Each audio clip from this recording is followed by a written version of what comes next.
Just 10 ನಿಮಿಷದಲ್ಲಿ bachelors ಕೂಡ ಮಾಡ್ಕೋಬೋದಾದಂಥ fish ತವಾ ಫ್ರೈನ ಹೇಗೆ ಮಾಡೋದು ಅಂತ ನೋಡೋಣ.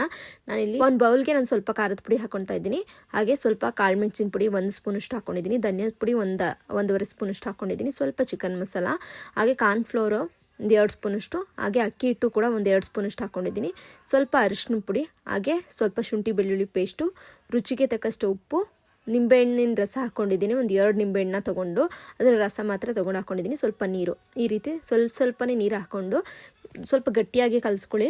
ಯಾಕೆಂದರೆ ಮೀನಿಗೆ ಚೆನ್ನಾಗಿ ಇಟ್ಕೋಬೇಕು, ಸ್ವಲ್ಪ ಕೋಟಿಂಗ್ ಆಗಬೇಕಲ್ವ.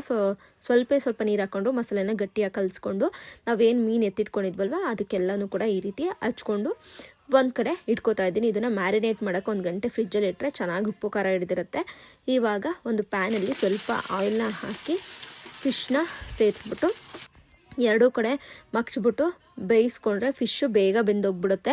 ಚಿಕನ್ ಥರ ಅಲ್ಲ, ಚಿಕನ್ ಅಥವಾ ಮಟನ್ ಥರ ಅಷ್ಟೊಂದು ಜಾಸ್ತಿ ಹೊತ್ತು ಟೈಮ್ ಹಿಡಿಯಲ್ಲ. ಜಸ್ಟ್ ಒಂದು 5 ಮಿನಿಟ್ಸಲ್ಲೆಲ್ಲ ಬೆಂದೋಗ್ಬಿಡುತ್ತೆ. ತವಾ ಫ್ರೈ ಮಾಡಿಕೊಂಡ್ರೆ ಸಖತ್ತಾಗಿರೋ ಫಿಶ್ ತವಾ ಫ್ರೈ ರೆಡಿ ಆಗುತ್ತೆ. ಒಂದ್ಸಲ ಈ ವಿಧಾನದಲ್ಲಿ ಟ್ರೈ ಮಾಡಿ, ಟೇಸ್ಟ್ ಮಾತ್ರ ಸಖತ್ತಾಗಿರುತ್ತೆ. ಸ್ವಲ್ಪ ಆಯಿಲ್ ಹಾಕಿದ್ರೂ ಸಾಕು, ಜಾಸ್ತಿ ಆಯಿಲಲ್ಲೇನು ಫ್ರೈ ಮಾಡಬೇಕು ಅಂತ ಏನಿರಲ್ಲ. ಸಿಂಪಲ್ಲಾಗಿ ಬ್ಯಾಚುಲರ್ಸ್ ಕೂಡ ಮಾಡ್ಕೋಬೋದು. ಟ್ರೈ ಮಾಡಿ. Simple tawa fry, fish tawa fry super tasty ಆಗಿತ್ತು. ನೀವು ಕೂಡ ಟ್ರೈ ಮಾಡಿ. Thank you.